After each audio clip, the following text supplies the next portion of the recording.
Comment bâtir 7 hôtels prophétiques dans la vie de 7 contemporains prophétiques. Amen. Alléluia. Déjà, vous devez comprendre que un hôtel prophétique est un monument qui doit être nourri prophétiquement. Amen. Est un monument qui doit être saturé prophétiquement, garni prophétiquement, comblé prophétiquement.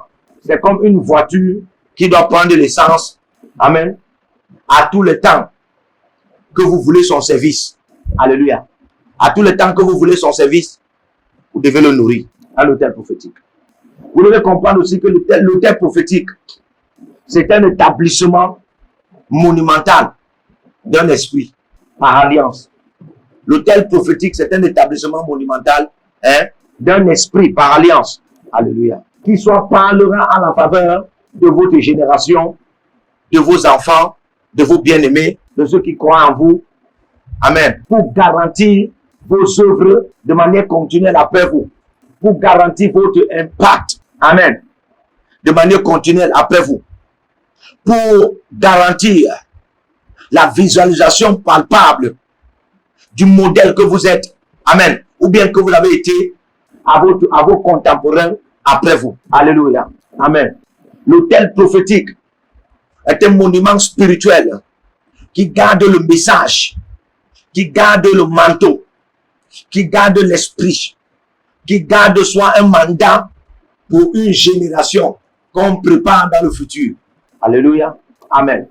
L'hôtel prophétique est comme un monument qui conserve toujours le passage du message de Dieu d'une manière transitoire à une autre dispensation. C'est-à-dire qu'à partir de cet hôtel, Dieu peut passer pour établir une nouvelle dispensation.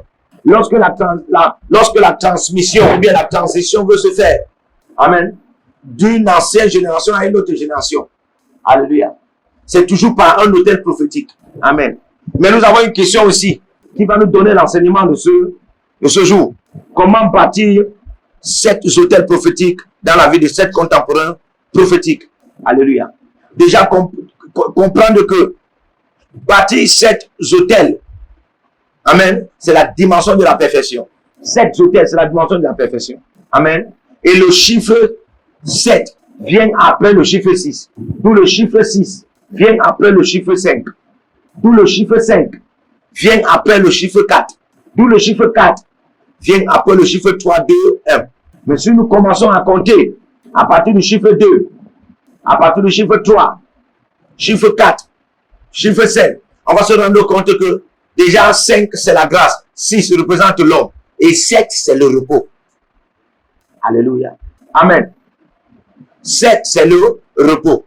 Donc, quand tu bâtis l'hôtel prophétique et tu dis tu bâtis 7 hôtels prophétiques, tu es en train de dire que tu bâtis la perfection, amen, de la grâce dans la vie d'une génération qui peut être des êtres humains et qui croient, amen, en ce que tu en avais. Tu es en train de bâtir le repos dans leur vie. Donc tu les garantis le repos. Tu les garantis la grâce. Tu les garantis la divinité de Dieu. Comment bâtir donc ces hôtels? Notez les secrets pour bâtir ces hôtels. Alléluia. Premier secret, être mandaté par alliance avec Dieu pour ses contemporains. Alléluia. Être mandaté par alliance. Être mandaté par alliance avec Dieu pour ses contemporains. Alléluia. Personne ne s'est levé pour dire qu'il va bâtir les hôtels prophétiques. Amen. À ses contemporains, aux membres de sa famille, à ses enfants spirituels. Alléluia. Sans toutefois d'abord en avoir un mandat par alliance avec Dieu pour ses contemporains. Tu dois comprendre que tu ne connais pas ses contemporains plus que Dieu. Et ce n'est pas toi qui as créé ses contemporains. Même si aujourd'hui ils sont alliés à toi. Même si aujourd'hui ils sont de la même histoire que toi. Même si aujourd'hui ils sont du même règne que toi. Amen. Et tu veux les faire bénéficier de la gloire, de la beauté, de la splendeur, de ce que tu as expérimenté sur la vie quand tu étais en bâtissant ces hôtels. Alléluia. Sache que il y aura l'intérêt de Dieu dedans. Raison pour laquelle tu dois être mandaté par une alliance avec Dieu pour ses contemporains. Certains hôtels prophétiques qu'on bâtit ne réussissent pas pour nos contemporains. ne réussit pas pour nos contemporains parce que parfois, amen, lorsqu'on est bâti, c'est sans alliance avec Dieu. On n'a pas d'alliance avec Dieu et amen, on n'a pas de mandat d'alliance avec Dieu. On fait seulement des choses en faveur des gens. Frère, ça ne va pas donner. Amen. Et regardez ce que Dieu dit à Abraham dans Genèse 12.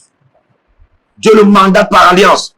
Dieu parle à Abraham dans Genèse 12. Amen. Comment connaître que le mandat d'alliance avec Dieu pour tes contemporains est dans ta vie? Par des paroles d'alliance. Dieu t'aurait dit quelque chose. Amen. Dieu t'aurait dit quelque chose. Le premier secret même ici. Le premier secret, avant le secret d'être mandaté par alliance avec Dieu pour ses contemporains. Le premier secret en réalité, c'est l'appel